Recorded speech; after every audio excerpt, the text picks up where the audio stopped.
I paid the property taxes on that house every April, like clockwork, because it was the responsible thing to do. On Saturday afternoon, I was flipping burgers in the backyard while my mother-in-law counted chairs and said we needed 2 more. My husband nodded and checked his phone. At exactly 3:17 p.m., my name disappeared from a county email I had never seen before. No one mentioned it. I smiled, wiped my hands on a paper towel, and realized that everything I thought I owned was already gone. I woke up that Saturday the way I always did, without an alarm, just before 6. Arizona mornings are quiet in a particular way. Not peaceful, just still, like the city is holding its breath before the heat settles in. I lay there for a moment, staring at the ceiling fan, listening to the soft click it made every time it completed a full rotation. 3 clicks, always 3. I had noticed it years ago and never fixed it, because it worked, and because some things did not need to be perfect to be dependable. I slipped out of bed carefully so I would not wake Daniel. He had fallen asleep late again, the blue glow of his phone lighting up his face long after he said he was tired. I padded into the bathroom, brushed my teeth, pulled my hair into a low ponytail, and stood in front of the mirror for a second longer than usual. 34. That was the age staring back at me.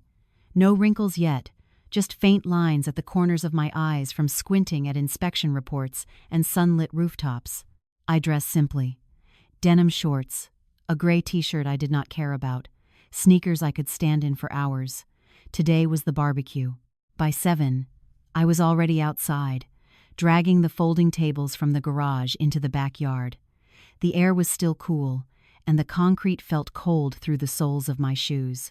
The house sat on a wide corner lot in a planned suburban community on the north side of Phoenix. Beige stucco. Red tile roof. The kind of place real estate flyers described as solid and family-oriented. I knew the square footage, the zoning designation, the year it was built. I had appraised half the houses on this block at one point or another. I lined the tables up parallel to the fence, measured the distance between them with my eyes, then nudged one a few inches to the left. Old habit. Precision calmed me. Inside, I could hear my mother-in-law, Karen, already moving around the kitchen. Cabinets opening, closing, opening again. She had lived in this house for nearly 20 years, long before Daniel and I moved in after his father passed. She liked to remind people of that fact, usually by saying things like, "When this place was still mine," or "Before you kids came along." I never corrected her. There was no need. By 8, guests started arriving. Daniel's cousins with their toddlers, a few neighbors from down the street, Karen's church friends, all wearing wide-brimmed hats and carrying plastic containers covered in foil, the smell of sunscreen mixed with charcoal and fresh-cut grass. Laughter drifted through the yard, easy and loud. I manned the grill because no one else seemed to. I did not mind. It gave me something to do with my hands. Burgers hissed as they hit the metal grate. I flipped them, counted silently, pressed lightly to check doneness. The spatula was warm in my palm. Karen hovered nearby, clipboard in hand. Not a literal one, but she might as well have had one. She scanned the yard, her eyes sharp, her mouth pursed. "We're going to need 2 more chairs," she said, glancing at the seating area. I looked up. "I can grab them from the garage." She nodded once. "Make it 3. Linda brought her sister." End quote. I went back inside, past the kitchen, past the hallway that led to the bedrooms. As I crossed the living room, my phone buzzed in my back pocket. I ignored it at first. Probably another group text about side dishes or parking. I set the chairs down outside, unfolded them, adjusted the angle so they lined up neatly. When I finally checked my phone, I saw an email notification. Sender: Maricopa County Recorder. Subject line: Property Update Notification. That was odd. I received county emails all the time for work, but not usually addressed to my personal account. I wiped my hands on a paper towel and opened it. Except, when I did, the email was not there. I frowned and refreshed my inbox. Nothing. I checked spam, promotions, trash. Still nothing. Maybe I imagined it. At exactly 3:17 p.m., while I was turning a burger and listening to Karen explain to someone how expensive repairs were these days, My phone buzzed again. This time, it was a text from a colleague. "Hey, random question," it read. "Did you request removal from the Maple Ridge property notification list?" I stared at the screen. Maple Ridge was the street we lived on. "No," I typed back. "Why?" "Because your name isn't attached anymore.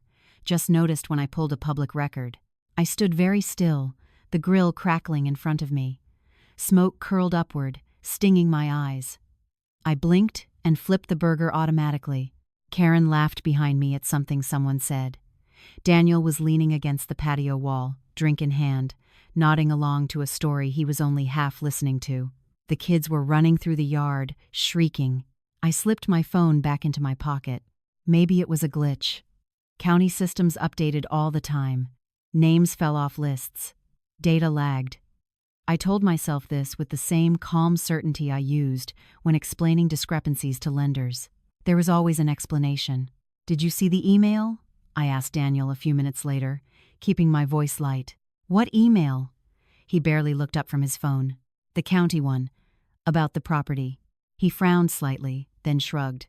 "No, probably spam." "Okay," I said. That was it. That was the whole exchange. By 4, the burgers were gone. Plates piled up on the tables. Someone turned on music. Karen clinked her glass with a fork to get everyone's attention. "I just want to say," she began, smiling broadly, "how grateful I am that this house continues to bring our family together." A few people murmured agreement. "It's meant a lot to me, especially after everything," she continued. "Knowing it's protected, secure, still in the family." She glanced at Daniel, then at me, briefly, like you might glance at a piece of furniture. Daniel raised his glass. "To Mom," he said, "for keeping everything running." Everyone cheered. I smiled. I always smiled. The sun dipped lower, casting long shadows across the yard. People began to leave, collecting leftovers, hugging Karen goodbye. By the time the last car pulled away, it was just the 3 of us. I started clearing plates. Karen went inside to change. Daniel leaned over and kissed my cheek. "Good job today," he said. "Everything went smoothly." I nodded. It did. That night, after the house went quiet, I sat at the kitchen table with my laptop open. The glow of the screen lit up the room. I logged into the county records portal, the same one I used every day for work. I typed in the address. The page loaded. Owner of record, Karen Whitmore. There was no second name. No hyphen. No asterisk. No note. Just one. I sat there for a long time, my hands resting flat on the table, feeling the cool surface under my palms. The ceiling fan clicked 3 times above me. I did not cry. I did not shout. I did not wake Daniel. I closed the laptop, turned off the kitchen light, and went to bed. As I lay there in the dark, staring at the ceiling, one thought settled in with quiet certainty. Everything I believed about this house, about my place in it, about the role I thought I played, was wrong. And whatever had just started, it was not an accident. I became a home appraiser because I liked answers that stayed put. Numbers did not shift their meaning depending on who was looking at them. A square foot was a square foot. A cracked foundation was not a small issue, no matter how politely someone asked me to phrase it. There was comfort in that kind of honesty. You measured, you verified, you signed your name, and you stood by it. I had been doing it for nearly 11 years by the time Daniel and I moved into that house. Back then, the decision felt temporary. His father had just died after a short illness, the kind that eats through savings and leaves behind more paperwork than memories. Karen was suddenly alone in a house that was too big for one person, filled with rooms she no longer used. Daniel worried about her. I worried about us. We were paying rent on a small condo across town, driving an hour each way for work, saving slowly but not steadily. "It makes sense," Daniel said one night, sitting across from me at our kitchen table. Just for a while, Karen had been enthusiastic. Overly so. She insisted we take the larger bedroom. She insisted I put my furniture in the guest room instead of storage. She insisted on cooking dinner every night for the first month. "You're family now," she told me, smiling tightly. "This is your home too." I believed her. At the time, I was already established in my career. I worked independently, contracted through banks and private lenders, handling residential properties across Maricopa County. I set my own hours. I paid my own taxes. I kept meticulous records because mistakes cost money and reputations. Daniel's work was less stable. He bounced between project management roles, startups that promised growth but rarely delivered. When his father was alive, he handled most of the household finances. After he passed, things blurred together. Bills got paid. Repairs got done. I did not ask who wrote which check. That was the first habit I regret forming. Living in that house changed the shape of my days. Karen had routines, and over time, they became mine. Grocery shopping on Wednesdays, church on Sundays, landscaping on the first Saturday of the month. She liked order, and I respected that. It seemed like a small price to pay for stability. I paid the property taxes every April because the notice came addressed to occupant, and I was the one who noticed it first. Karen thanked me the first year, waved it off the second, and barely acknowledged it the third. "You're so good with this stuff," she said once, handing me a stack of unopened mail. "I never understand half of it." I sorted through it that night, separating utilities from insurance from county correspondence. I remember thinking it was strange how many documents came addressed only to her, even after Daniel and I had been living there for years.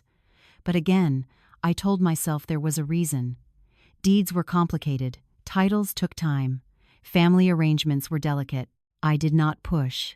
When friends asked why we had not bought our own place yet, I laughed it off. "The market's crazy," I said. "We're being patient." The truth was simpler and harder to admit. Living there made everything feel settled enough that urgency faded. I had a roof over my head. I had a yard. I had a sense of belonging, even if it was borrowed.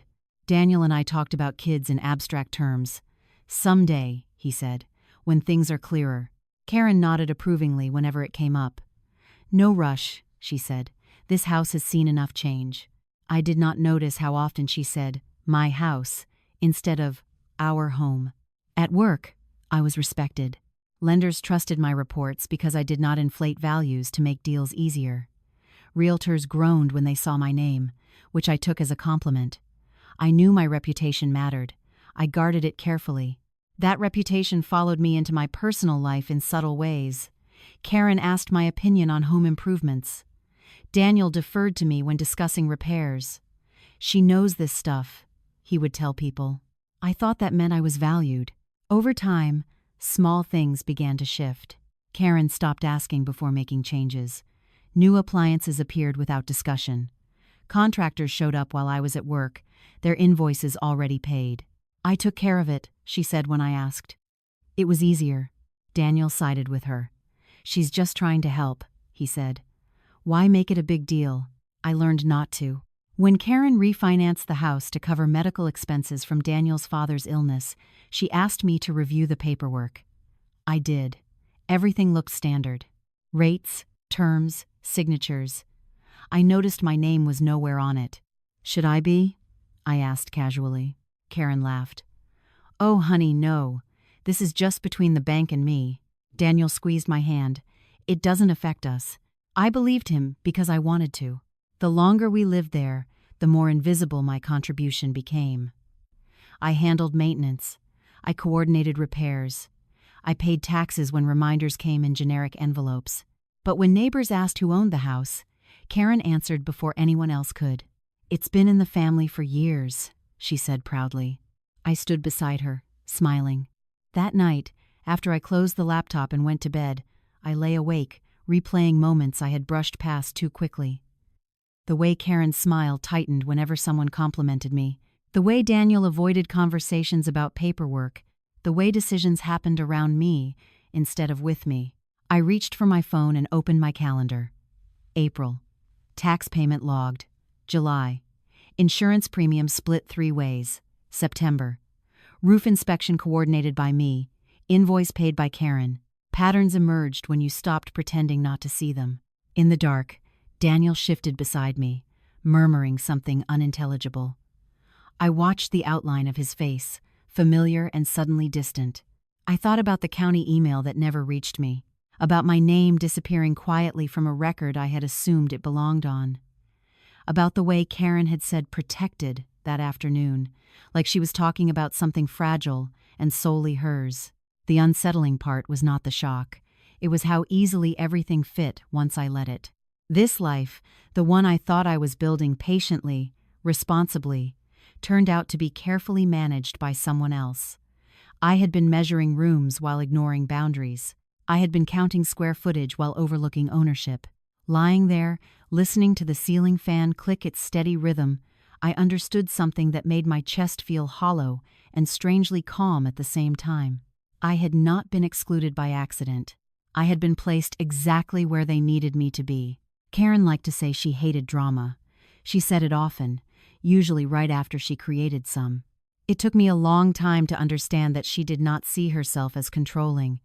In her mind, she was managing people, managing outcomes, managing risk.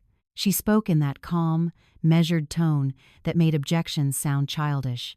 If you disagreed, she did not argue. She sighed, as if disappointed that you did not grasp the obvious.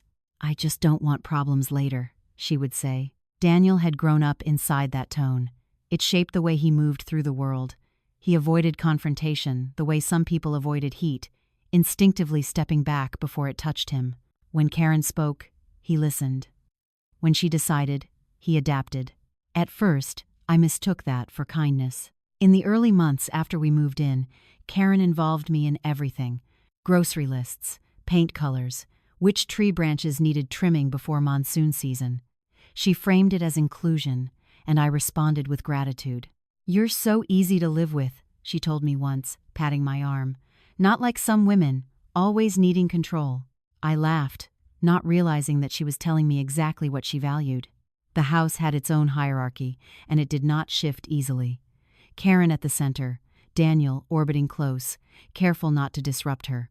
Me somewhere just outside, useful but not essential. Meals were scheduled, not planned. Dinner at 6. Breakfast light. Coffee black for her, cream for him. If I worked late, leftovers waited in labeled containers. Thoughtful, efficient, quietly instructive.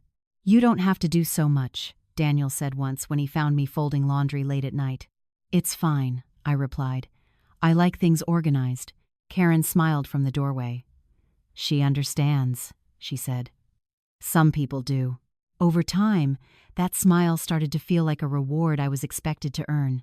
Conversations followed a pattern. Karen spoke. Daniel agreed or stayed neutral.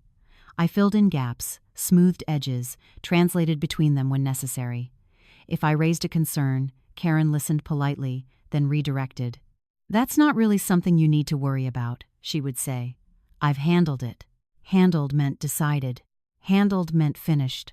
Handled meant not open for discussion. Daniel never contradicted her in front of me. When I asked him about it privately, he rubbed the back of his neck, eyes unfocused. "You know how she is," he said. "It's just easier this way." Easier for whom was never specified. The first time I felt the shift clearly was over something small. A contractor had left debris in the yard after replacing a section of fencing. I mentioned it at dinner. "I'll call them tomorrow," I said. "They're supposed to clean up." Karen set her fork down carefully. "I already took care of it." "Oh," I replied. "Okay." Daniel glanced between us, then returned to his plate. "They're coming back next week," Karen added. I told them exactly what to do. There was a pause. Not long enough to be awkward, just long enough to register. I nodded and continued eating. Later that night, Daniel asked why I seemed quiet. "I just didn't know you'd already talked to them," I said. "She was helping," he replied. "You don't have to read into everything." So I stopped reading into things.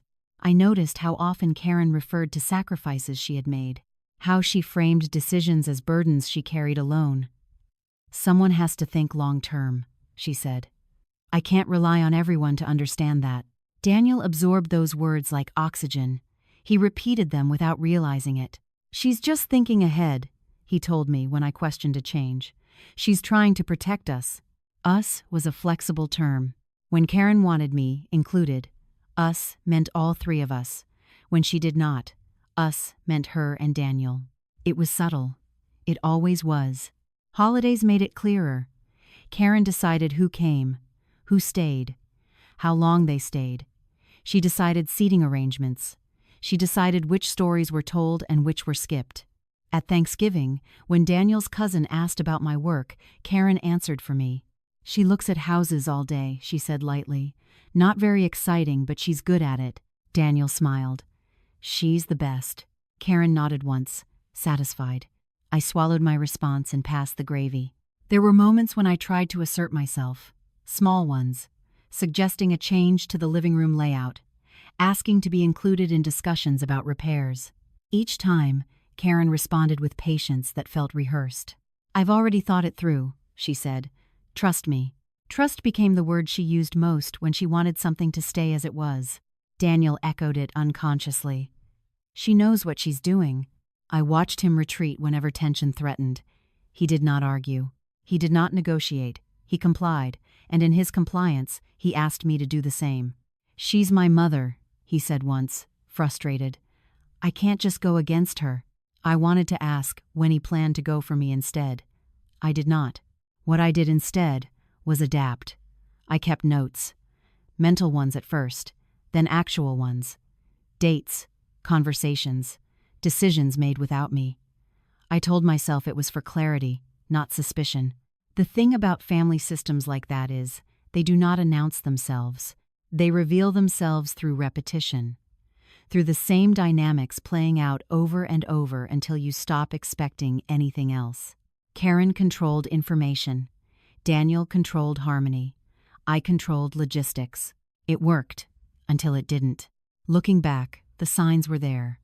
The way Karen handled mail before anyone else saw it. The way Daniel deferred whenever finances came up.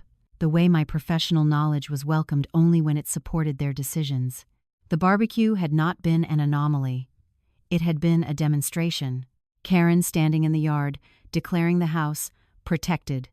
Daniel raising his glass in agreement. Me smiling, spatula in hand, my name already erased from a system I understood better than either of them. That was the moment I finally saw the structure for what it was. I was not a partner in that household. I was a buffer. I absorbed friction so Karen did not have to. I translated reality into comfort for Daniel. I handled tasks that kept everything running smoothly, without ever being given authority to change direction. The realization did not come with anger. It came with a strange sense of relief. Once you see the rules, you stop blaming yourself for losing a game you were never allowed to win. That night, lying awake again, I thought about how carefully Karen had built her world, how she had raised Daniel to value peace over fairness, how she rewarded compliance and punished resistance with disappointment instead of conflict. I thought about how long I had mistaken access for inclusion. The house was quiet. The ceiling fan clicked its familiar rhythm. Daniel slept soundly beside me. In that stillness, I made a decision I did not voice.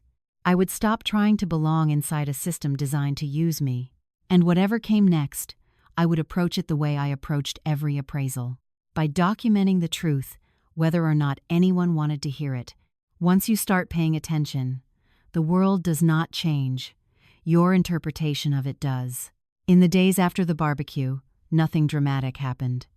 No arguments, no confrontations. Karen still asked if I wanted coffee in the morning. Daniel still kissed my forehead before leaving for work. The house continued to function the way it always had. Smooth, predictable, quiet. And yet, everything felt slightly off, like a picture frame that had been nudged just enough to bother you once you noticed it. I went back to my routines. Inspections in the morning, reports in the afternoon. I drove through neighborhoods I knew well, parked in driveways I had measured and documented before. I took photos of roofs, foundations, HVAC units. I wrote the same disclaimers, the same explanations. On paper, my life remained orderly. At home, I began to notice how often decisions were made without me, even when they directly affected my time or money. Karen scheduled a landscaping service for the front yard and informed me afterward. "They'll be here Thursday morning," she said, as if she were mentioning the weather.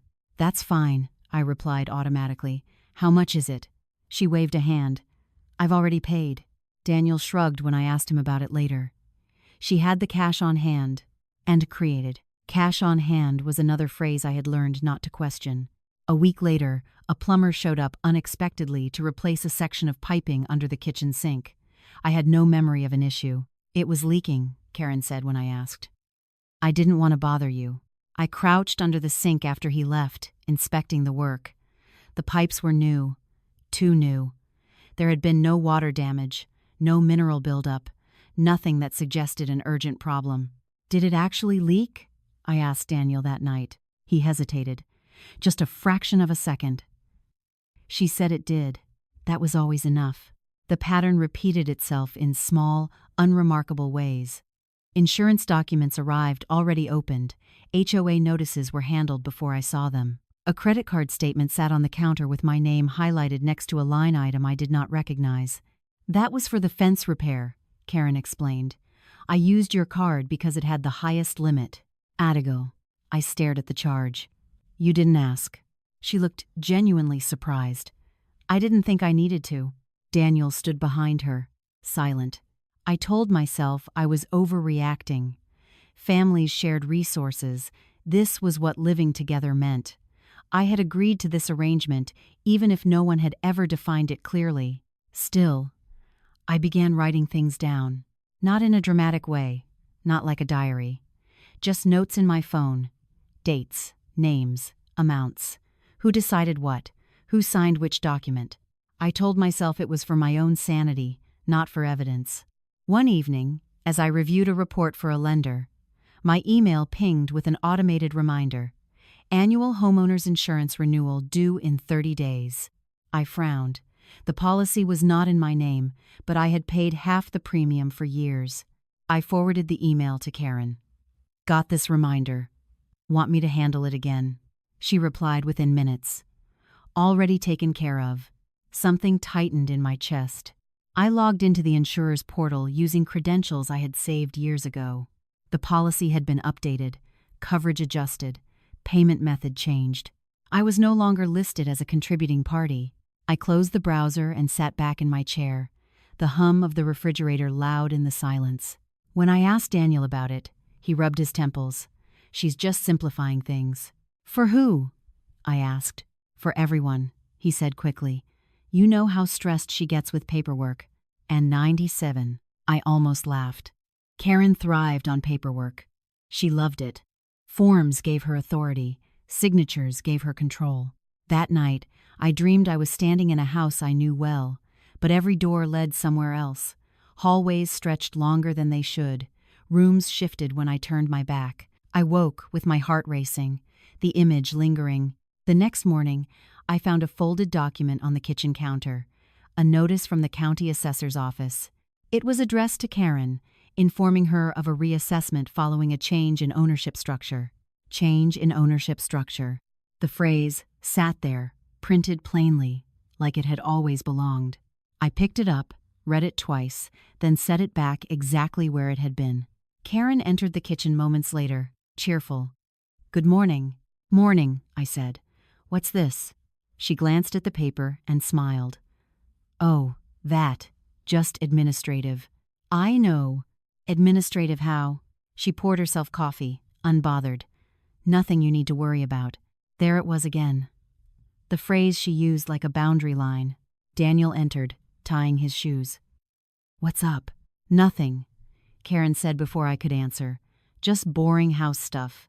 Daniel nodded. "See? Nothing." I watched them move around each other with practiced ease, two people who knew exactly where they stood. I felt like a guest who had overstayed her welcome without realizing it. That afternoon, I took a long drive instead of going straight home. I ended up parked outside a public library, the kind with wide windows and faded posters about free tax assistance. I sat in my car for a few minutes, then went inside. At a computer terminal, I pulled up the county records portal again.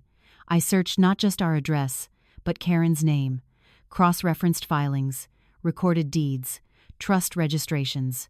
The information was public. Anyone could access it. That was the irony. There it was, a quiet transfer, a restructuring of ownership into a family trust, executed months ago. I scrolled slowly, reading every line. Daniel's name appeared as a beneficiary. Mine did not. I did not feel shocked. I felt foolish. Not for missing it, but for assuming it would have been handled differently. When I got home, the house smelled like lemon cleaner. Karen had been busy. She always cleaned when she felt in control. "Dinner's almost ready," she called. I went to my room instead and closed the door. I sat on the edge of the bed, phone in my hand, staring at the notes I had been compiling. They formed a timeline now, whether I had intended them to or not. This was not one decision. It was many, layered carefully, justified individually, invisible until viewed together. At dinner, I ate quietly. Karen chatted about a friend's vacation. Daniel listened, relaxed. I nodded at appropriate moments. No one mentioned the notice. No one mentioned the trust. No one mentioned my name disappearing from records tied to a house I had paid to maintain. Later, as I washed dishes, Karen stood beside me, drying. "You seem tired," she said. "I am," I replied truthfully. "You work too hard," she added. "You should let go a little. Let others take care of things." I looked at her then. Really looked. At the calm certainty in her eyes. At the confidence of someone who had never doubted her right to decide.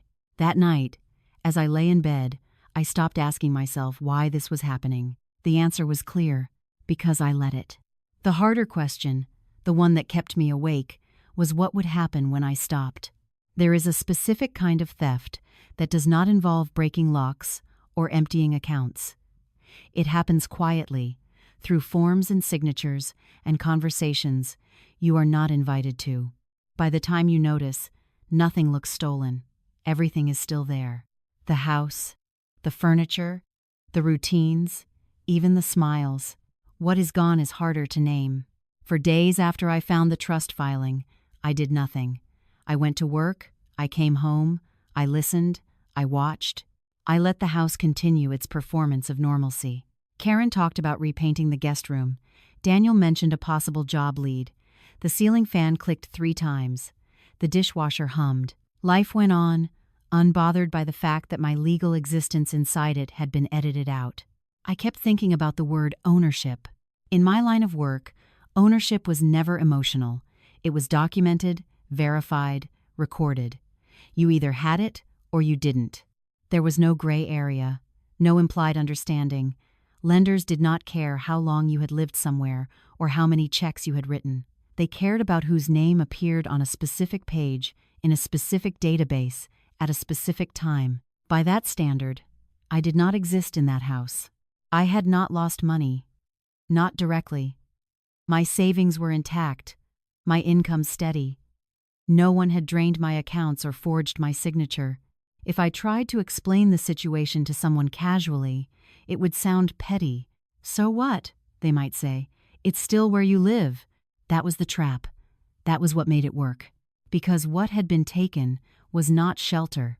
It was leverage, the ability to say no, the right to be consulted, the protection that came with being a legal stakeholder instead of a tolerated presence. I thought about all the times Karen had said, "Trust me." All the times Daniel had said, "It doesn't affect us." Those statements were technically true, if you defined us narrowly enough. One evening, as I reviewed my appraisal schedule for the week, an email came in from a lender I worked with frequently. They were requesting an updated valuation for a refinance on a property in my area. I clicked the address and felt a familiar tightening in my chest. It was our house. I stared at the screen, reading the request again. Maybe it was coincidence. Maybe there were multiple houses with similar descriptions. I checked the parcel number. There was no mistake. The request was for an independent appraisal, ordered by a financial institution tied to a trust I had just learned existed. I sat there for a long time, my fingers hovering over the keyboard. Professional protocol was clear. Conflict of interest rules were strict. I could not appraise a property I lived in. I would have to decline the assignment. But the request itself told me something important. They were leveraging the house, not selling it, not renting it, leveraging it. I forwarded the email to Karen. "Just got this. Looks like someone ordered an appraisal for the house. Do you know about this?" She replied an hour later.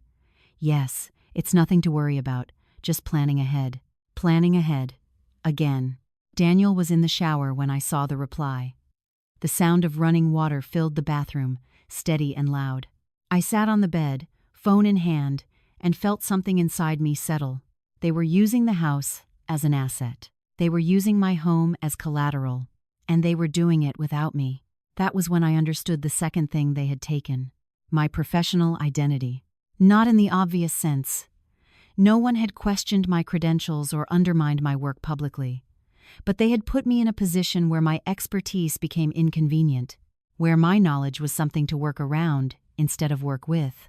Karen had not asked my opinion on the refinance because she did not want it. She wanted my silence, my compliance, my absence from the process. Daniel had not told me because telling me would have required acknowledging that I had standing, and acknowledging that would have meant admitting I had been deliberately excluded. I went to bed that night and dreamed I was standing at a closing table, documents spread out in front of me. Every page had a signature line. Every line had been signed by someone else. In the dream, I pointed to the empty space where my name should have been. No one looked up. The next morning, I declined the appraisal assignment, citing conflict of interest. I did not mention that the conflict was emotional as much as ethical. At work, I found it harder to concentrate. Every property I evaluated reminded me of the one place I had stopped evaluating critically. I thought about how often Karen had asked me to just take a look at things: a crack in the wall, a sagging fence. She trusted my judgment when it served maintenance, not when it threatened authority. The realization was not that they had excluded me, it was that they had classified me. I was labor. I was support. I was a resource. I was not an owner. That distinction mattered more than money ever could. That evening, I decided to test something small. At dinner, I mentioned the refinance again, casually. "What's the plan?" I asked. "Are you consolidating debt or pulling equity?" Karen's fork paused midair. "Why do you ask?" "Professional curiosity," I replied evenly. "I get these questions all the time." She smiled, but it did not reach her eyes.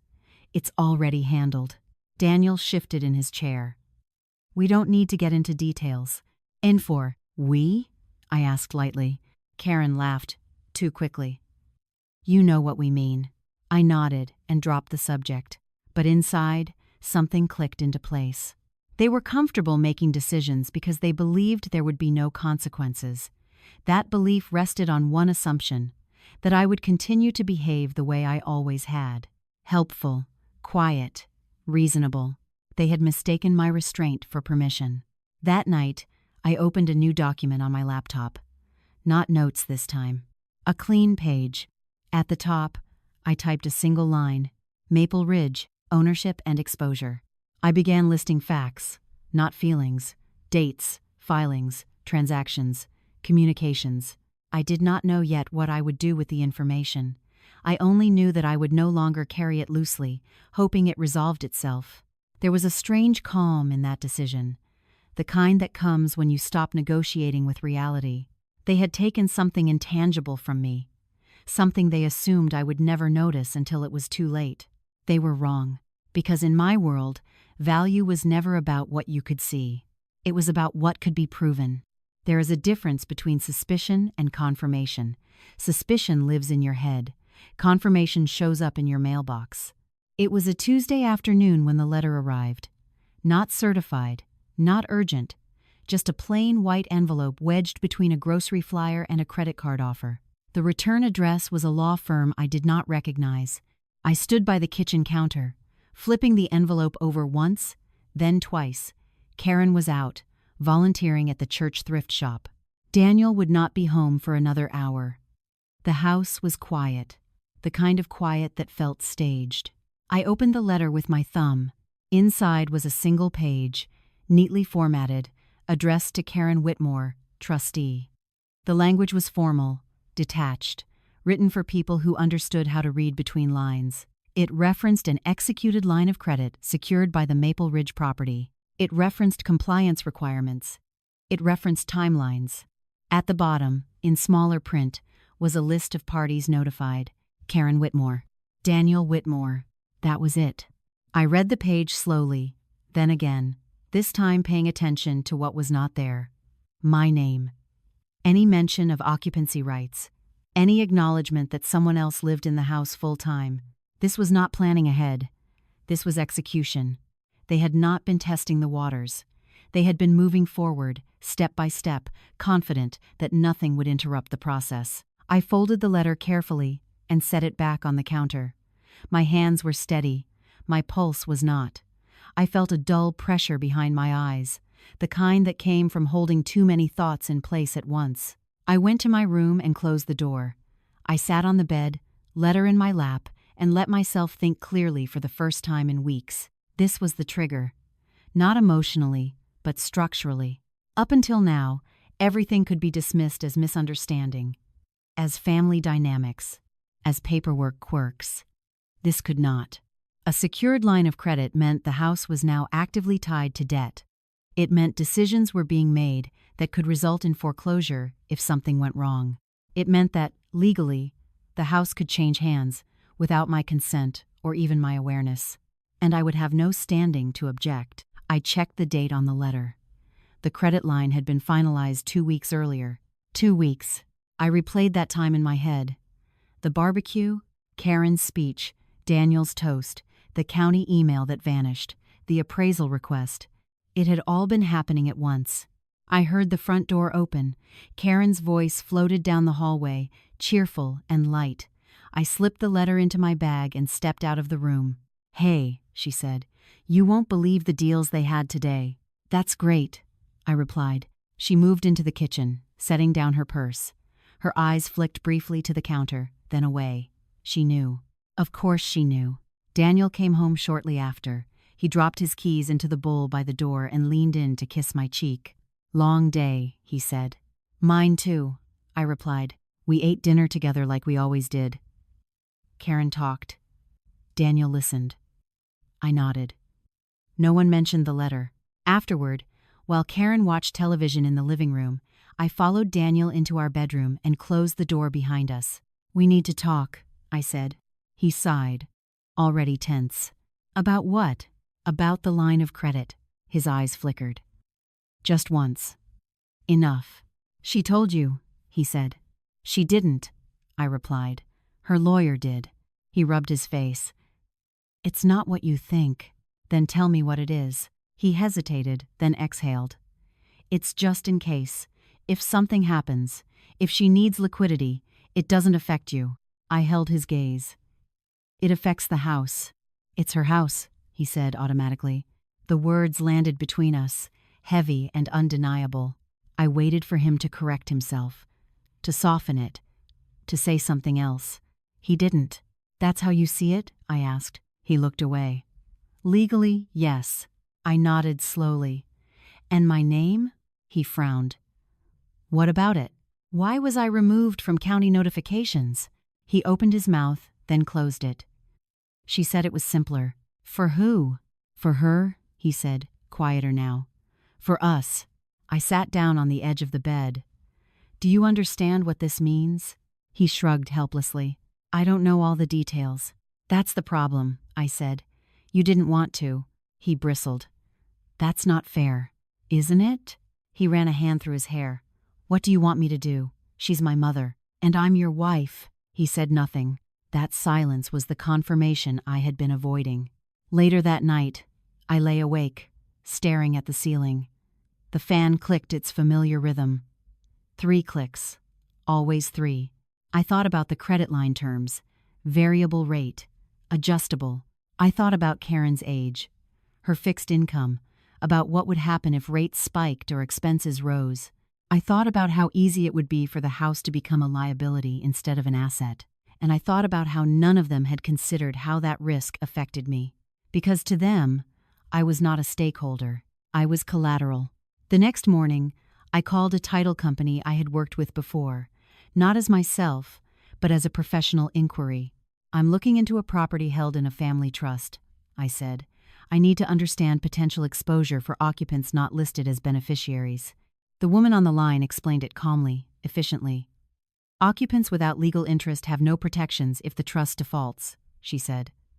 They can be required to vacate with minimal notice. How minimal? I asked. As little as 30 days. I thanked her and hung up. 30 days. That was the number that changed everything. Until then, this had been theoretical. A sense of unease, a pattern, a realization. Now it was measurable.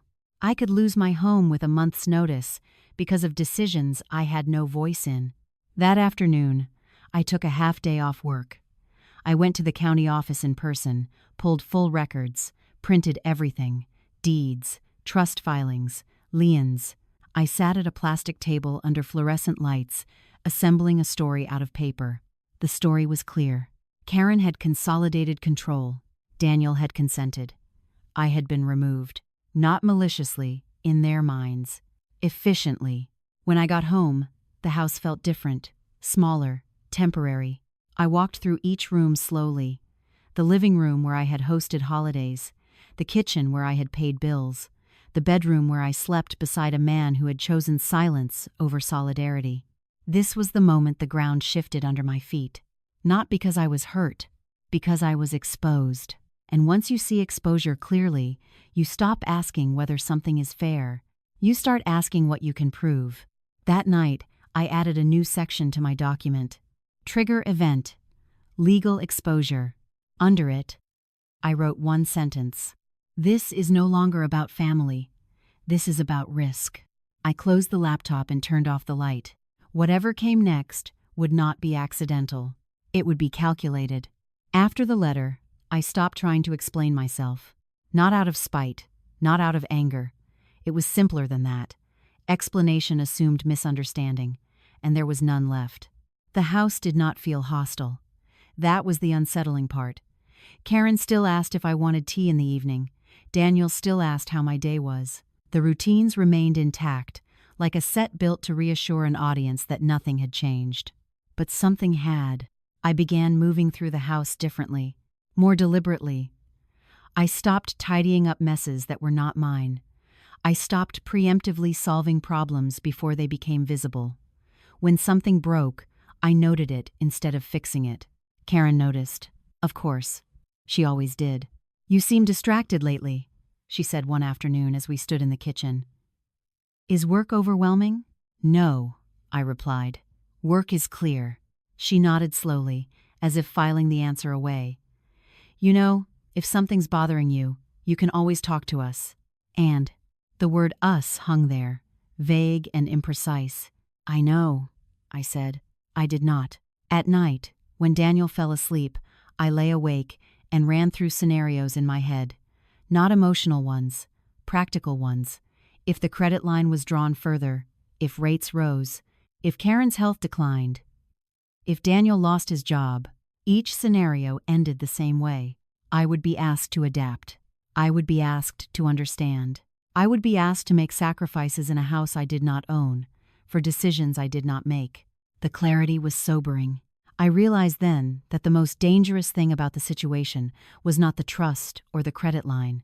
It was the assumption, embedded in every interaction, that my presence was conditional, that my security depended on continued goodwill. Goodwill was not a plan. That understanding marked the true shift. Not the discovery of documents, not the confrontation in the bedroom, this quiet recalibration of how I saw myself within the system. I was not trying to be heard anymore. I was observing. I started paying attention to language, the way Karen framed decisions, the way Daniel deferred responsibility. When we decided, Karen would say, referring to choices she had made alone. It's already done, Daniel would say, as if finality absolved him. They spoke with the confidence of people who believed there would be no pushback. I let them keep that belief. At work, my focus sharpened. I took on additional assignments, requested files earlier than usual, double-checked figures I already knew were correct. My reports came back clean, precise. Lenders complimented my turnaround time. Control returned to my hands in places where it had never left. At home, I became invisible in a new way. Not overlooked, but unreadable. Karen commented on it once. "You've changed," she said lightly, folding laundry. "Have I?" I replied. "You're quieter." I smiled. "I've been listening." A was 2-9. She laughed, assuming it was a joke. Listening gave me information. Daniel was more careless than he thought. He talked when he was tired. He repeated things Karen had said to him privately, not realizing he was revealing the sequence of decisions. She wanted to make sure everything was secure before winter, he said one night, scrolling through his phone. Secure how? I asked, keeping my voice neutral. Financially, I nodded. That makes sense. End quote. He relaxed, reassured by my lack of reaction. I began to understand how Karen had managed so effectively for so long. She did not need secrecy. She relied on compliance, on people assuming there was nothing to see because nothing was being hidden overtly. The system worked because it did not look like a system. One evening, I took out the trash and noticed a folder sticking out of the recycling bin, a legal pad, half full, tossed carelessly. I hesitated, then pulled it out. It contained notes, Karen's handwriting, lists of account numbers, reminders, timelines, a schedule of payments related to the credit line. I read it once, then folded it back exactly as it had been and placed it back where I found it. She was not reckless, just comfortable. That comfort was my opening. I stopped reacting altogether. No questions, no objections, no visible concern. Karen's posture softened. Daniel relaxed further. The atmosphere lightened, as if a threat had passed. They mistook my silence for acceptance. Inside, I was reorganizing. I created a private folder on my laptop, encrypted, password protected. I scanned documents, saved screenshots, archived emails.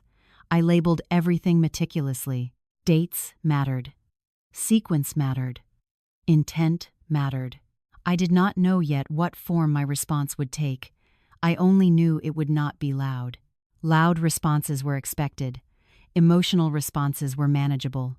Legal responses required preparation. One afternoon, Karen mentioned in passing that she had updated her will. "It's important to be responsible," she said. "You never know." I looked up from my plate. "Of course." Daniel nodded. "She's being smart." I wondered if either of them understood what responsibility actually looked like when examined closely. That night, I reviewed the trust documents again. I noticed something I had missed before, a discrepancy in valuation dates, an appraisal attached that did not match the timeline of the refinance. The appraisal number looked familiar, too familiar. I searched my records. It was one of mine, an old report, repurposed. My name appeared in the documentation, attached to a valuation I had conducted years earlier, before major changes to the property. The number had been used to justify terms it no longer supported. I stared at the screen, a cold feeling settling in my stomach. This was not just exclusion. This was misrepresentation. They had not only removed my authority, they had leveraged my credibility without my consent. The implication was immediate and severe. If that appraisal was questioned, my license could be implicated, my reputation, my livelihood. They had not thought that far ahead. Or they had assumed I would never notice. I closed the file and sat back, breathing slowly. This was the point of no return, not because I was angry, but because my risk profile had changed. This was no longer about housing insecurity. This was about professional exposure. I slept poorly that night, not from fear, but from calculation. By morning, the path forward was clearer than it had ever been. I would not confront them. I would not demand inclusion. I would protect myself. And in doing so, I would force the truth into the open, whether they liked it or not. As I left the house for work, Karen called after me. "Drive safe." I turned and smiled. "I always do, Dad." She watched me go, unaware that the version of me who accepted silent removal no longer existed. From that point on, everything I did would be intentional, not reactive, not emotional, documented, measured, and irreversible. The first rule of evidence is that it does not announce itself. It waits for someone patient enough to line it up. I did not rush after discovering my appraisal had been reused. Panic would have been natural. Confrontation would have been satisfying. Neither would have protected me. Instead, I did what I had always done when something felt off in a report. I verified. At work, I requested archived files from my own system, cross-checking dates, parcel numbers, revision histories. I pulled my original appraisal, then compared it line by line with the version attached to the trust documentation.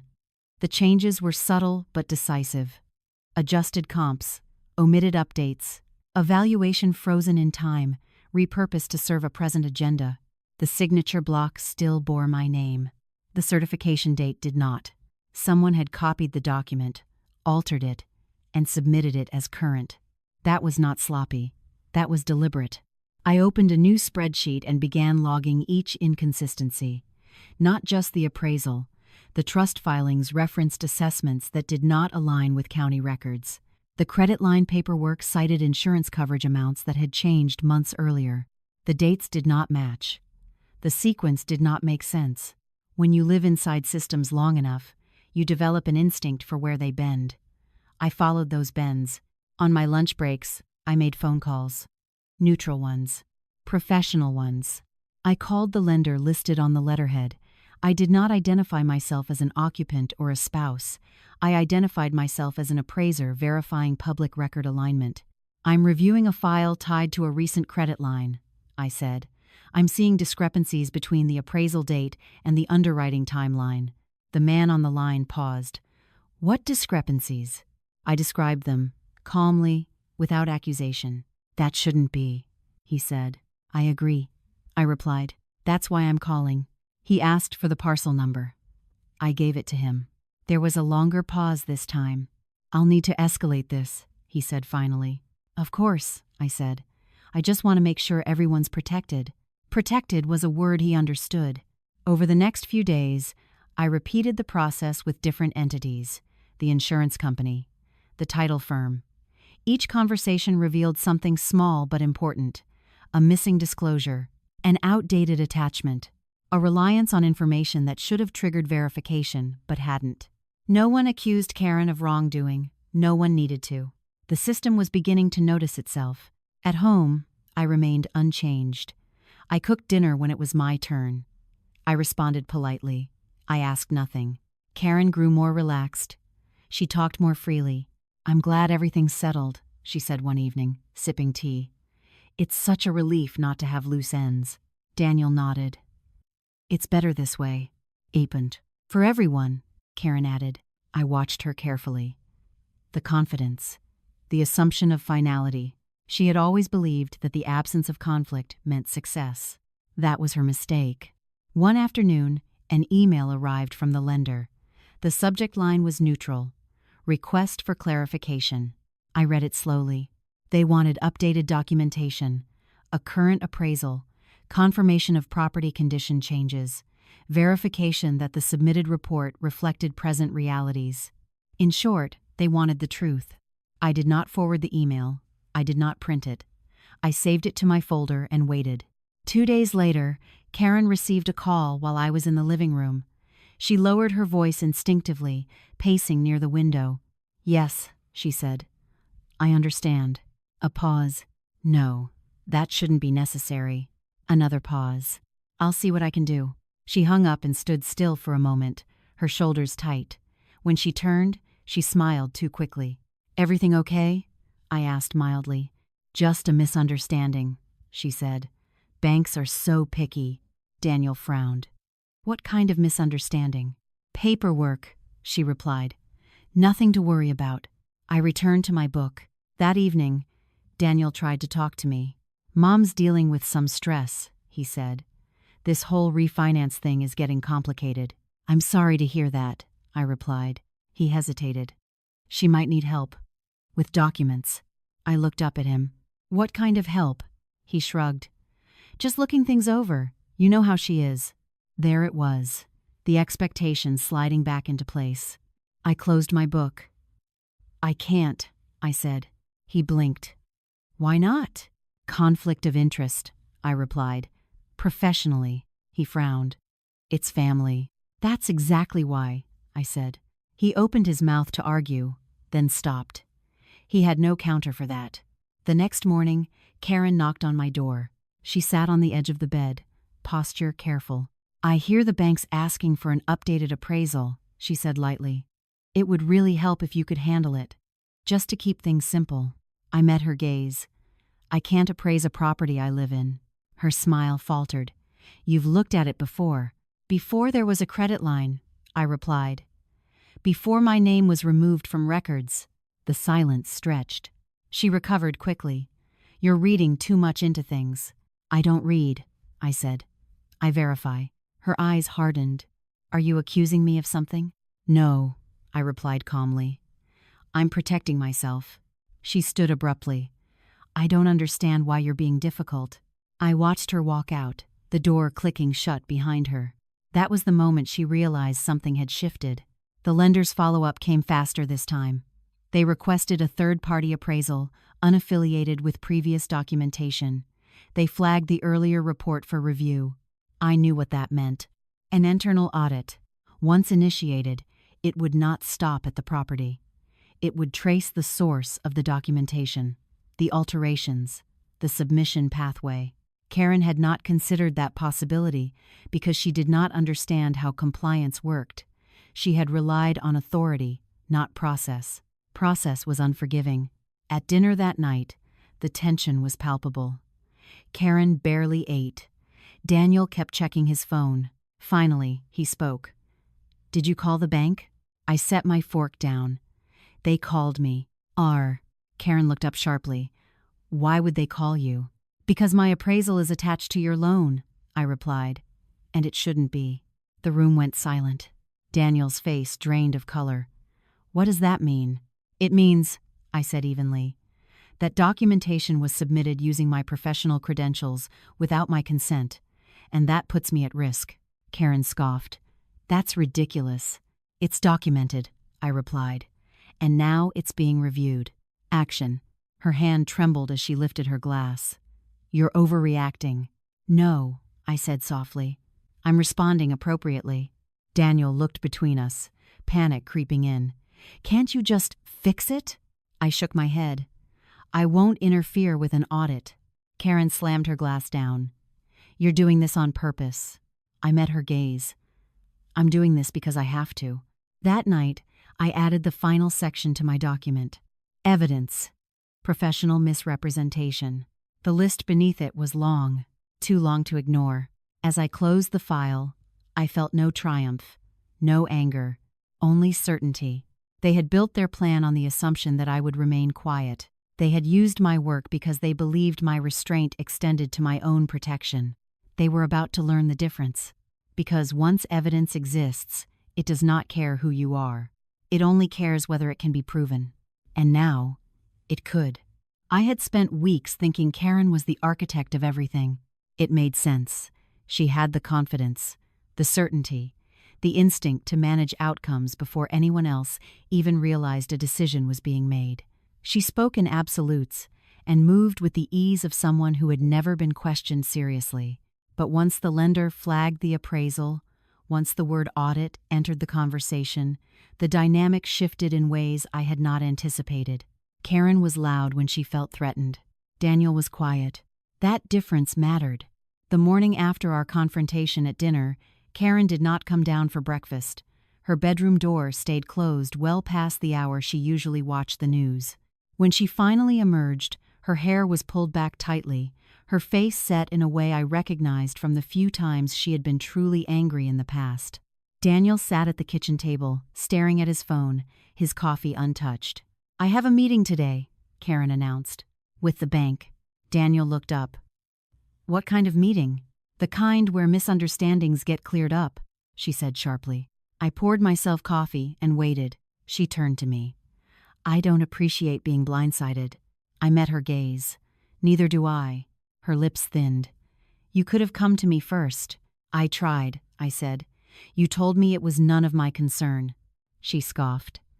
This is family business, and my license is my business, I replied. Daniel finally spoke. Can we all just calm down? Karen rounded on him. This never would have happened if you had handled things properly. I watched his shoulders sag. The familiar pattern was trying to reassert itself.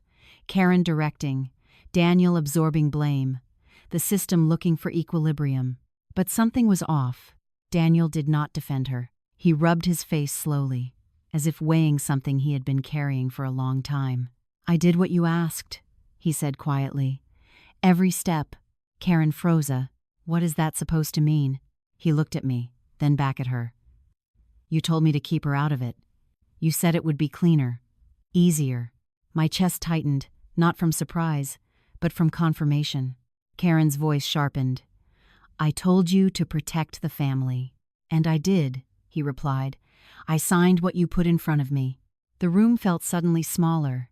Karen stared at him, disbelief flickering across her face. "You're blaming me now?"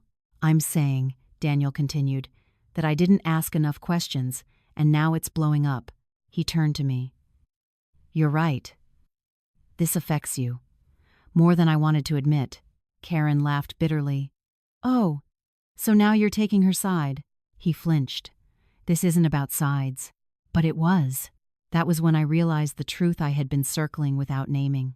Karen did not act alone. She never had to.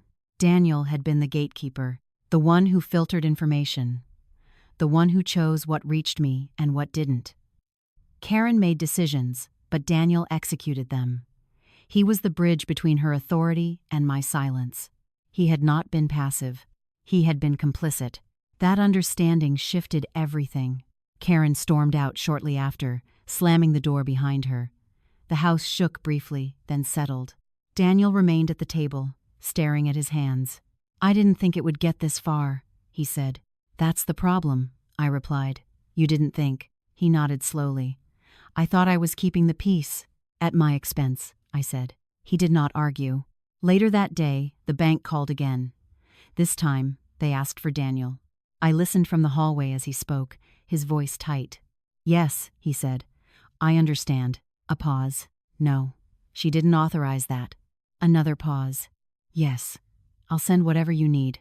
When he hung up, he looked at me with an expression I had never seen before. Fear, stripped of excuses. "They're reviewing everything," he said. "Not just the appraisal." I nodded. "They will." He swallowed.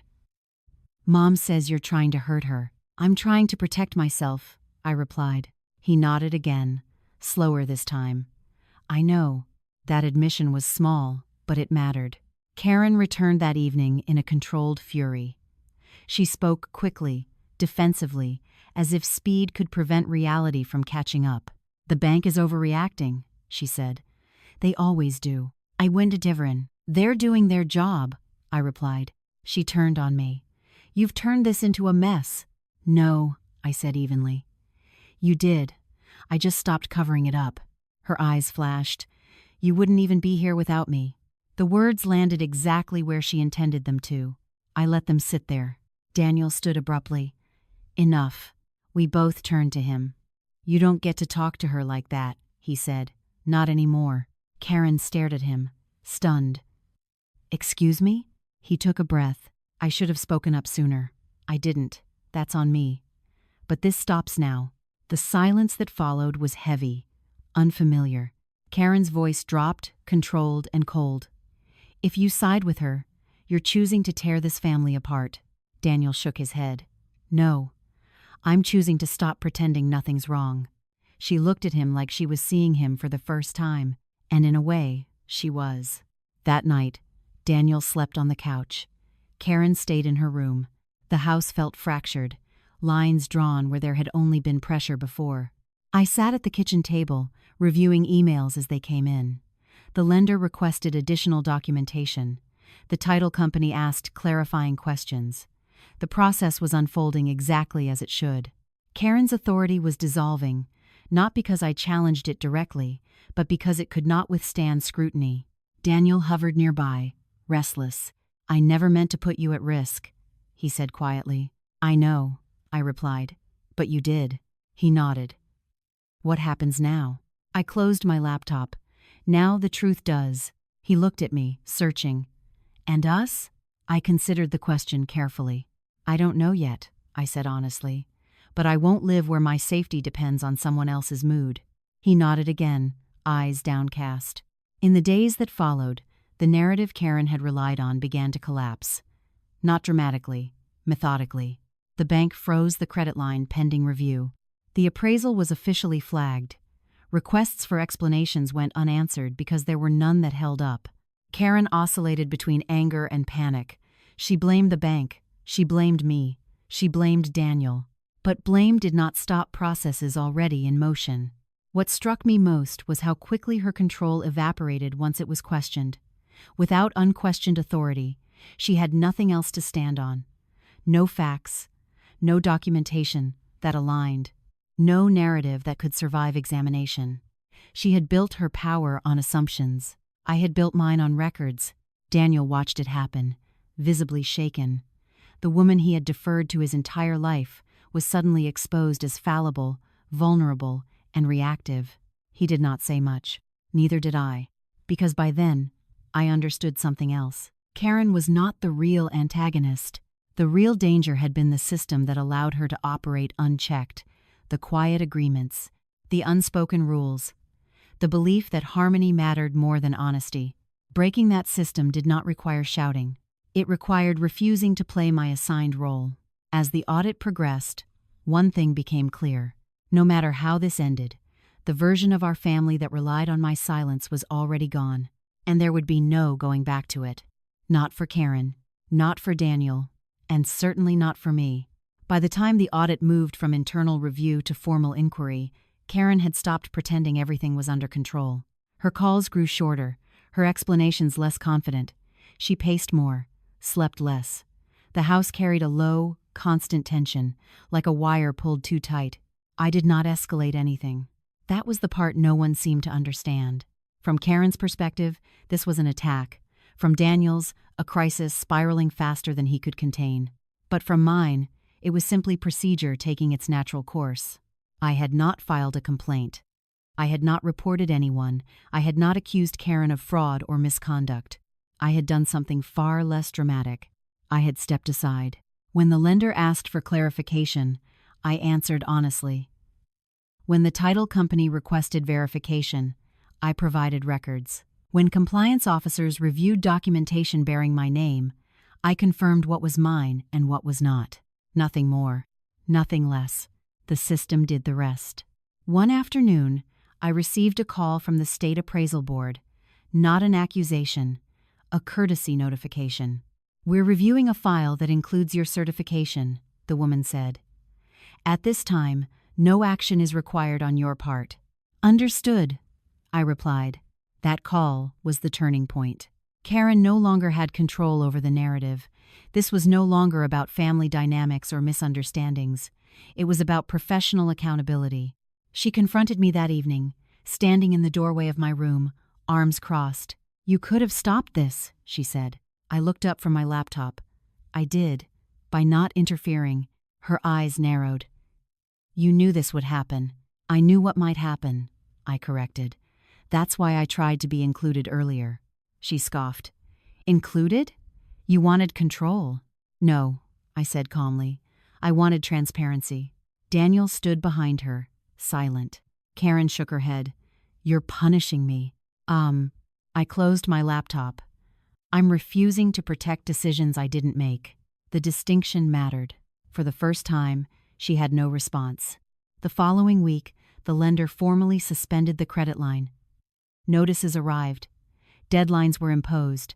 Explanations were requested in writing. Karen tried to rally support. She called her sister, her church friends, a lawyer who specialized in estate planning, but not compliance. None of it helped. Paperwork does not respond to emotion.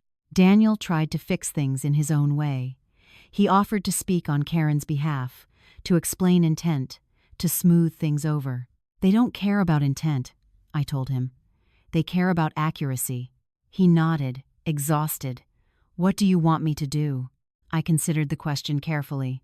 "Tell the truth, completely, even if it's uncomfortable." He hesitated. "About everything?" "Yes." That night, he stayed up late, organizing documents, writing timelines, answering emails. I watched him from the doorway, seeing him in a way I never had before. Not as a son, not as a mediator, as someone finally facing consequences. The audit uncovered exactly what I had anticipated: the outdated appraisal, the altered submission date, the lack of proper disclosure regarding occupancy, the removal of my name from notifications without consent.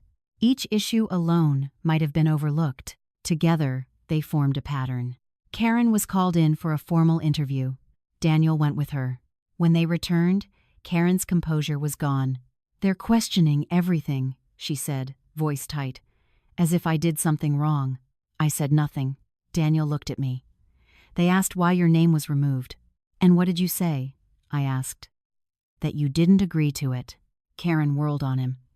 "You didn't have to say that." "Yes, I did," he replied quietly. "They asked." She stared at him, stunned.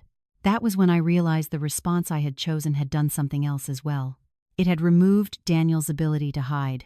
By refusing to argue emotionally, I had forced everything into a space where ambiguity did not survive, where silence became a statement, where compliance required clarity. Karen retreated after that. She stayed in her room more. Her conversations were clipped, defensive. The house no longer felt like her domain. A letter arrived from the lender 2 weeks later, confirming the credit line would be terminated permanently due to non-compliance.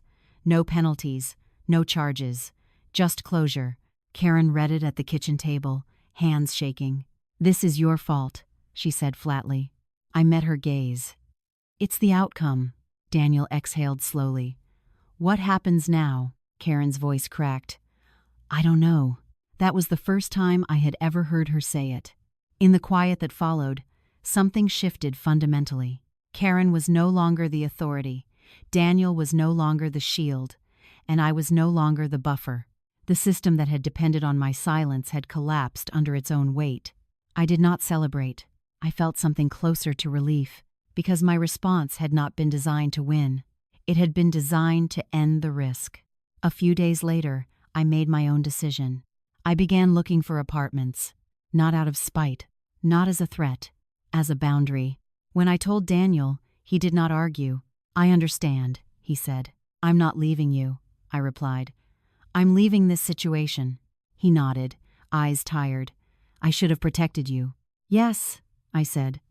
"You should have." Karen did not comment when she saw boxes appear in our room. She watched silently as I packed my books, my files, my work equipment. She did not apologize. She did not need to. The truth had already spoken for her. On my last night in the house, I stood in the doorway and looked around. The walls, the floors, the rooms I had maintained but never owned. I felt no sadness, only clarity.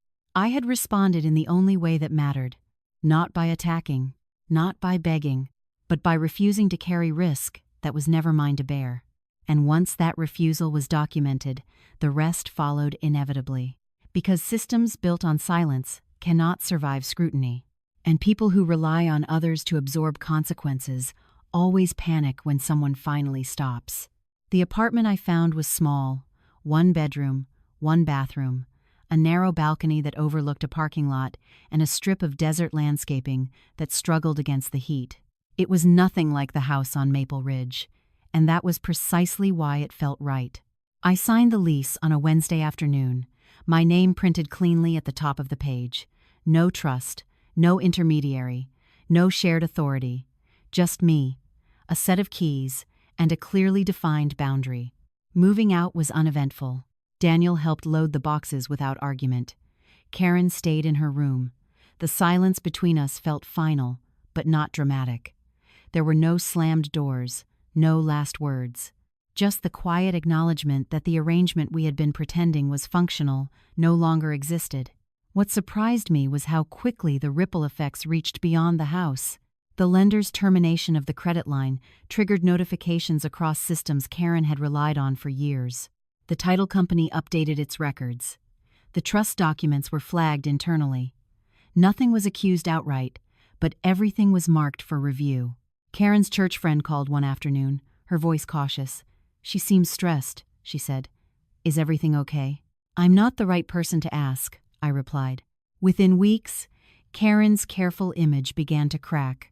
Not publicly, not in gossip columns or dramatic confrontations, but in the quiet spaces where credibility mattered.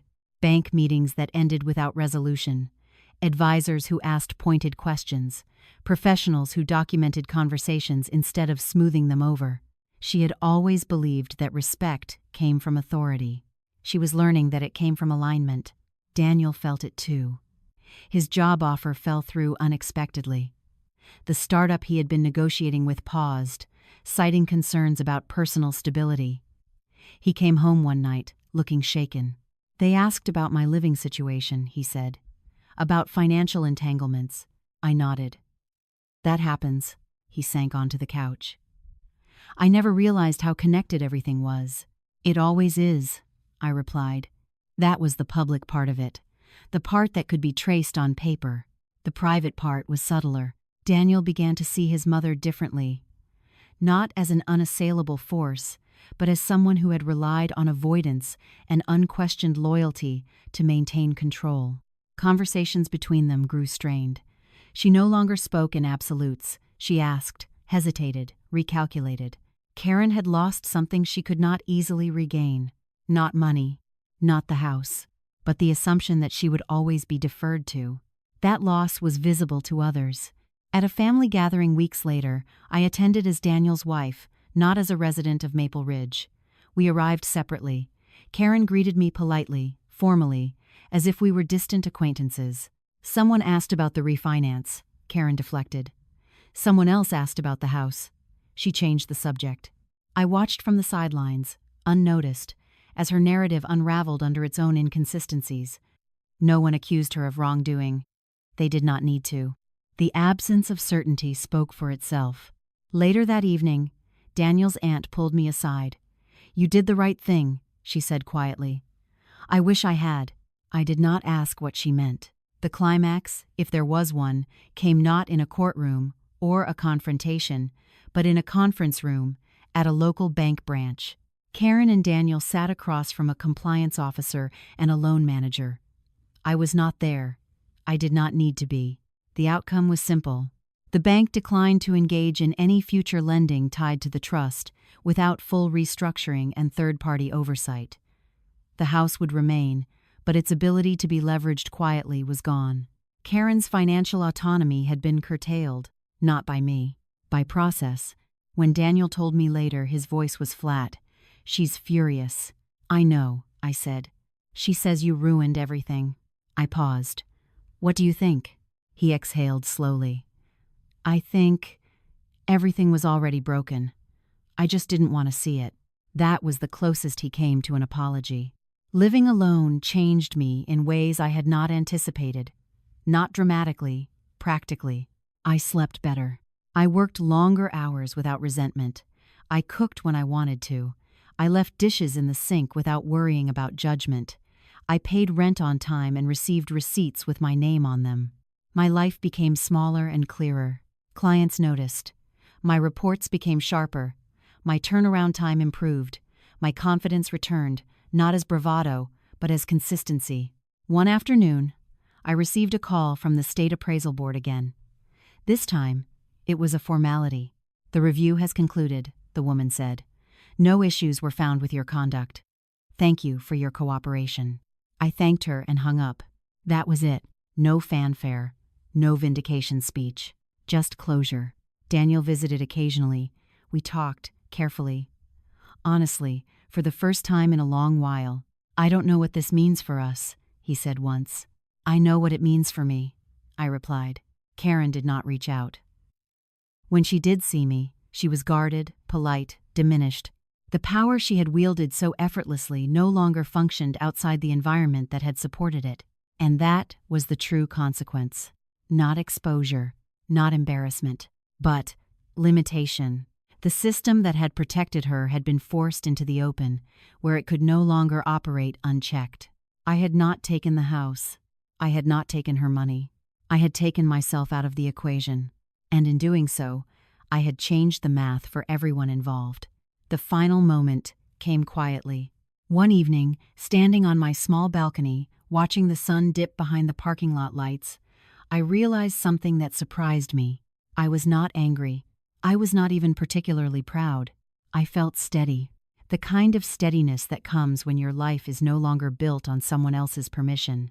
The consequences had played out, publicly and privately, exactly as systems do when exposed to light. And I understood then that the most effective form of justice is not retaliation. It is refusal. Refusal to participate. Refusal to absorb risk. Refusal to remain silent when silence is the currency of control. Everything I had believed about family, about harmony, about compromise, had been tested and found conditional. What remained was simpler. I would never again live inside a structure that required my disappearance to function. And that decision, more than any document or audit, was the one that changed everything. 6 months passed before I understood that the story was over.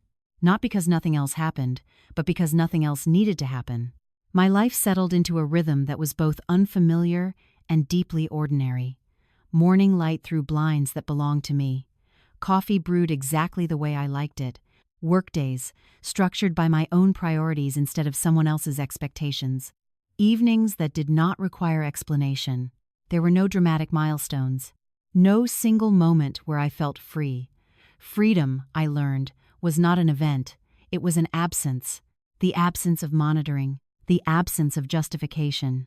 The absence of the low, constant awareness that someone else was evaluating whether I belonged. Daniel and I continued to see each other. Carefully, tentatively. We did not rush toward reconciliation or separation. We existed in a quieter space between those outcomes, one where conversations were no longer filtered through fear of upsetting a system. One evening, over takeout eaten straight from the containers, he said something that stayed with me. "I don't think I ever learned how to be a partner," he admitted. "I learned how to be a son." I did not rush to comfort him. I let the statement sit between us. "That's not something I can fix for you," I said gently. "I know," he replied. Karen faded from my daily awareness. Her name appeared occasionally in conversation, usually followed by a pause. She had withdrawn socially. Friends described her as tired, private, less involved. The woman who had once controlled rooms with a look now avoided attention altogether. I did not take satisfaction in that. I took note. Power, once interrupted, does not always seek revenge. Sometimes it simply retreats, confused by its own limits. Professionally, things improved in ways that were subtle but cumulative. I received referrals from lenders who appreciated my refusal to blur lines. One even told me, "You're the kind of appraiser compliance officers trust." That sentence mattered more than praise ever had. I no longer worried about conflicts of interest because I had removed myself from situations that created them. I no longer balanced family harmony against professional integrity because they no longer occupied the same space. My life became compartmentalized in the healthiest possible way. I visited the Maple Ridge house once more, months later, to retrieve a box of winter clothes I had forgotten. Karen was out. Daniel waited in the car. The house felt smaller than I remembered. The walls unchanged, but stripped of the significance I had once assigned them. I walked through the rooms slowly, not out of nostalgia, but to confirm something. There was no pull. The place that had once felt like the center of my adult life now registered as a structure. Wood, drywall, fixtures. Without ownership, without agency, it had never truly been a home. I took the box, locked the door behind me, and did not look back. Later that night, standing in my apartment, I folded the sweaters and placed them neatly in the closet.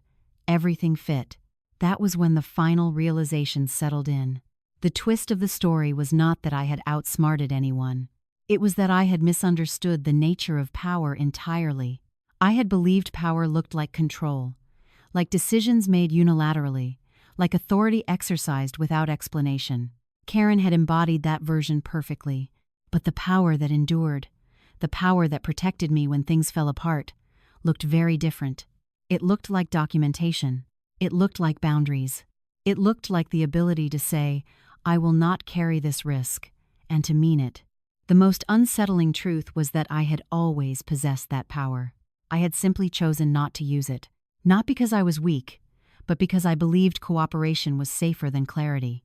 That silence preserved peace. That being agreeable would eventually earn me security. It did not.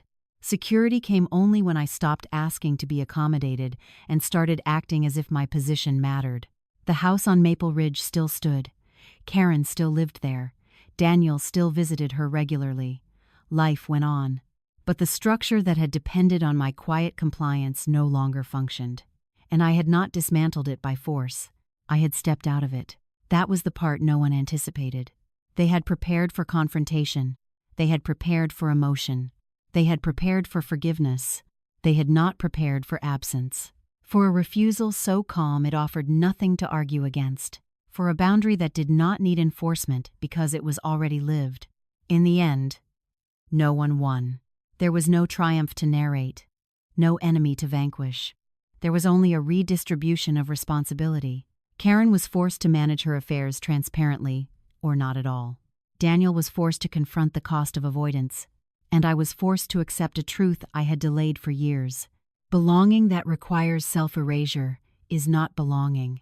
It is tenancy, and I had finally moved out.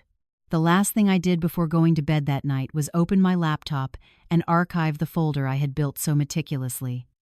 Documents, emails, notes. I did not delete it. I did not need to. It existed now as proof of something larger than the situation that created it. Proof that when systems rely on your silence, your quiet withdrawal is not passive. It is decisive. I turned off the light, lay down, and listened to the city outside my window. Cars passing, distant voices, life unfolding without reference to me. For the first time in a long while, that did not feel like disappearance.